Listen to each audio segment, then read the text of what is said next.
аждаја или ала, опасно надприродно суштество кое што директно го угрозува животот на човекот.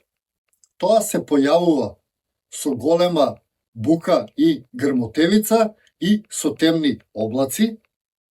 Кога ќе видат дека алата или аждајата доаѓа, луѓето на помош го повикуваат змејот. Многу е алчна и затоа луѓето што се алчни се нарекуваат и алави, затоа што се верува дека во нив живее алата или аждајата.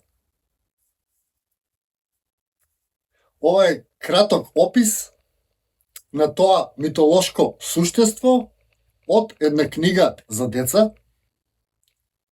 И знаете сите дека аждајата или алата е суштество кое што е опишано во многу приказни, има многу легенди за него, но најсвежата и најинтересната приказна за постоење на аждајата е аждајата која што живеела 200 години под Златоврв или во сегашниот манастир Трескавец.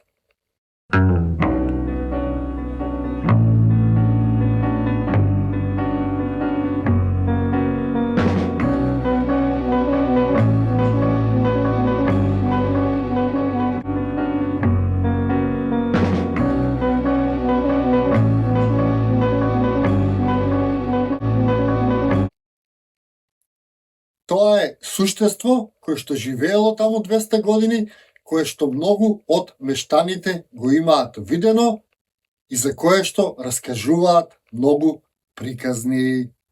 Една од нив е тоа дека таа аждаја или таа ала се населила во манастирот, ги убила сите монаси кои што биле таму и останала да живее 200 години на тоа место. Манастирот, сегашниот манастир Трескавец, некогаш наречен Златоврвски храм,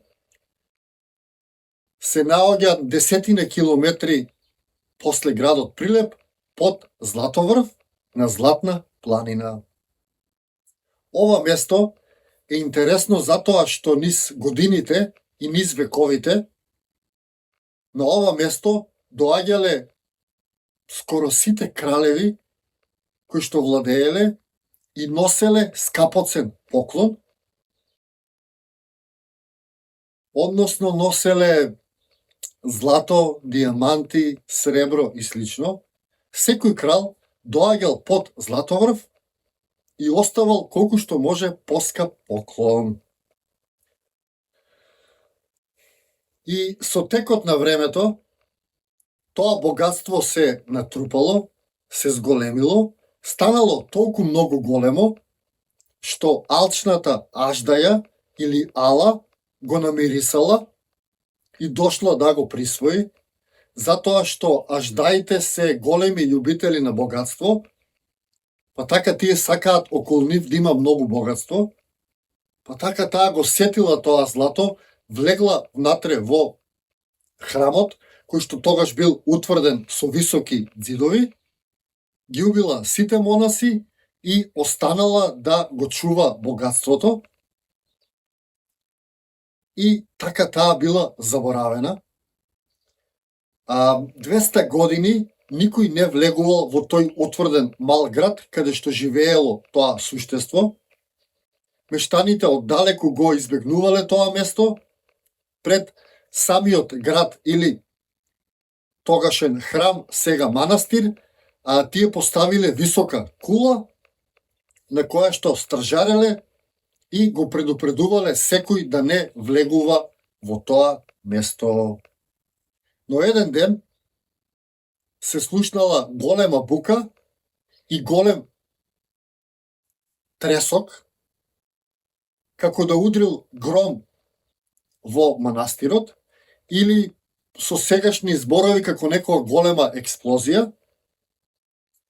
И после тоа мештаните забележувале дека во утврдениот град или храм, сегашен манастир, влегувале кучиња кои што испаѓале со крвави муцки, па така тие после некое време се охрабриле и влегле во утврдениот град и го нашле суштеството легнато на средина од тој утврден град мртво.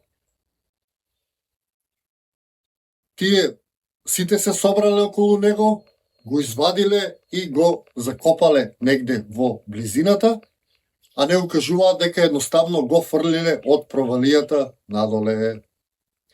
Меѓутоа приказната останува, легендата за тоа место постои и е можеби една од посвежите легенди за постоењето на Аждаја или Ламја или Ала на овие простори.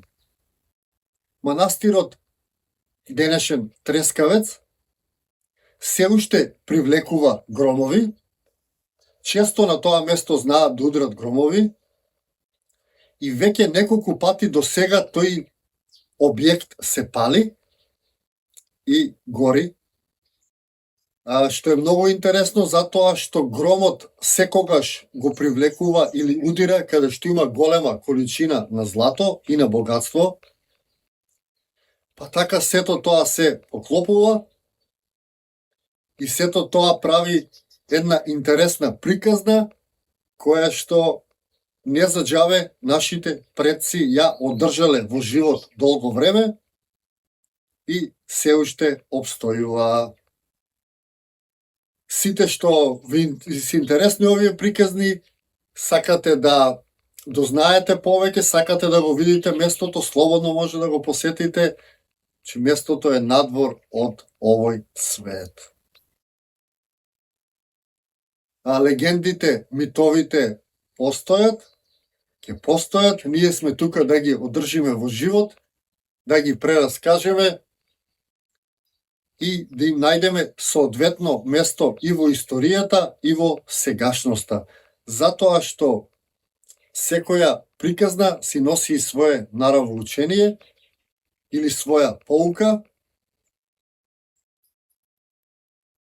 која што не треба да се заборави.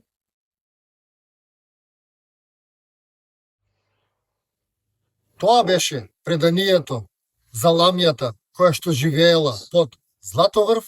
Се надевам дека ви беше интересно.